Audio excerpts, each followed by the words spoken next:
Ladies and gentlemen, welcome. I'm not usually this amped up, but we just had a mastermind call. It was awesome, and I want to share with you guys some of the best prospecting strategies for your agency. And what I actually want to show you here is how to do much more efficient, much more strategic prospecting, so you actually do a lot less but achieve much better results. And you guys are going to have a huge advantage for being a subscriber here, so let's get into it. Ba-dum.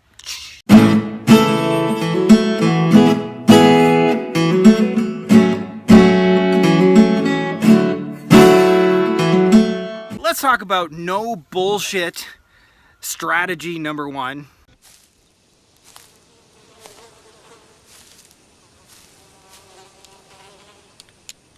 That is one big pile of shit. Okay, this is one of the things that when you understand number one here, this key principle will save you so many headaches. And it is understanding the difference between a buyer and a non-buyer. And I like to use the analogy of, imagine what we do as selling shoes. I got old man shoes over here that I got from a German grandpa. And what I want you guys to think about is, if you sell shoes, your first instinct is actually probably going to be to go out the door and sell shoes to somebody who is walking around barefoot. It just makes so much sense, right? They need shoes. Like, why would you not? And in actuality, the person you want to sell shoes to is the person who owns a closet full of shoes. So that means they got the Nikes, they got the Reebok, they got the Adidas, they got the dress shoes, they got all of those things. And this is a little bit counterintuitive because on the surface, those people don't need shoes. So when you go prospecting, let's just say, for example, pretend for a moment with me, your target market is dentists. There is a huge difference between a dentist who has never spent a dollar on marketing and never will, and is old-fashioned, and I get all my business from word of mouth, and maybe I have a website, but other than that, I don't really care about marketing. And a dentist who owns a lot of shoes. He pays for AdWords, he pays for Facebook, he has a fancy website, he's got the best promotional materials, he's gone to the local events and speaking. Like, that person is buying shoes. And if you had a choice between just pitching one of those two people, then you want to pitch the one with shoes. And so the way to do this strategically is look at where are they already buying shoes already. That is like using the Schwartz to the extreme, because what you'll find is your closing rates with the buyers are extremely higher, like really, really using the Schwartz. You have the ring, and I see your Schwartz is as big as mine. Now let's see how well you handle it. All right, so that is the first prospecting. Is once you eliminate all the non-buyers, the people who would never buy shoes, that are walking around barefoot, that logically need what you do but just don't believe in paying for it, man, your life gets easier. The target you're going for just gets a whole bunch smaller. Now, the second thing is, it's so painfully obvious, but a lot of times people get hung up in the tool. So if you've learned Facebook ads, you probably have heard about a Facebook ads funnel that works really well. If you learn Google AdWords, you've been taught that. And it is what I call, go where your fucking prospects are already. Now that sounds like really, really simple, but in different niches, these are different places. So let's say, for example, your target market is e-commerce agencies. Well, they're going to be sitting hanging out in Facebook groups. That's just where a lot of the e-commerce people are. Does that mean every market can be found on e-commerce or in Facebook groups? No. In fact, if you're trying to deal with what I call the redneck niches, like where they're offline, they're contractors and landscapers and roofers and things like that, they probably barely even go on social media at all, if they even have profiles.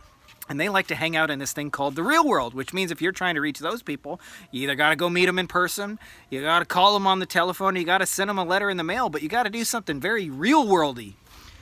And let's say, for example, that you're, in my case, like you're trying to reach a bunch of lawyers. There just happens to be a bunch on LinkedIn. It's like they professionally network with each other there. So I go to LinkedIn when I'm trying to do that. Why? Because that's where the clients are. Now, this sounds so really simple, but what I hear all the time is people always trying to make Facebook ads or something work. By the way, we just missed a hummingbird. There's another bird over there. Trying to make their one system work for every niche, and it doesn't work like that. So what you want to do is narrow it down to the buyers and then go where they are. Now, the third one, by the way, is probably the most important of the bunch. Is once you've like really mastered the first two, is to make an offer that is small and easy to say yes to. Now, I did a video the other day that about 2 ways to make your offer easier to say yes to. If you haven't seen that one, I would suggest checking that out. But what you want to do is give them something that's just really easy, no-brainer to say yes to. Now, the ultimate example of a hard-to-sell offer, SEO. SEO is like the worst offer in the world. And what happens is when you have a hard-to-sell offer, that's when they say, well, can you call me? Can you send me a proposal? I'll call you back, and all those kind of things. So SEO, the offer is, pay me a bunch of money every month. You complete stranger, pay me a bunch of money every month. Wait a long time because it's not a quick fix. Instant band-aid that works, and maybe you'll get some results if I get you to #1 in Google, but no guarantees because Google's fucking crazy and they change the rules of the game constantly. Now when you look at that, that is a difficult to sell offer, and what happens is that's when your prospecting becomes really, really hard, and you got to do a lot of volume, you got to send a gajillion messages and proposals and do a bunch of whole phone calls. Now I want you to compare that to a much smaller one. We got a guy, for example, who's just a really cool dude named George. And George is working on a new offer for chiropractors, and he's found that he has what he calls a database reactivation, where he sends a couple of messages to their existing client or patient base, and usually he can bring anywhere from like 10, 20, 30 patients back in the door who like will come check him out again. Well, that works in a matter of days because it works using their existing customers. That is a small, easy to say yes to offer. It's like, hey, let us bring 20 people in the door using your database reactivation, and you can pay us after it works. Right? There's not a whole lot of proposal and talking and things like that.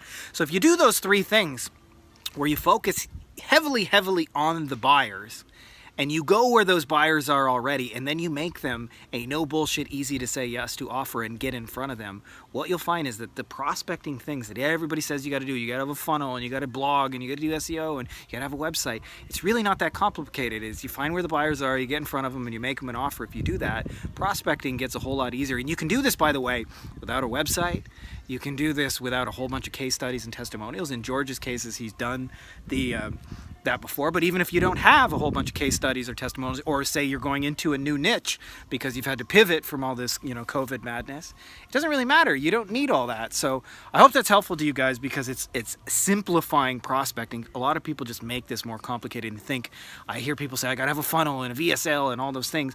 But until you've mastered those 3 things, that's what your VSL is targeting the buyers, getting in front of them, and then making them an offer. And only when you have that in place should you be building a VSL once it's been verified in the real world. Like I had a webinar, and you guys can check it out, it's on this channel, that did $50,000 a month in the lawyer space.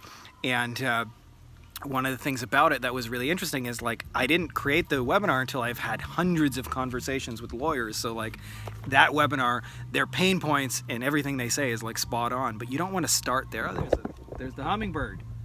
How cool. All right, we got a little visitor. I got a hummingbird feeder over here. So anyways, that's all I got for you guys in this video. If you're not already subscribed, make sure to subscribe, and may the force be with you.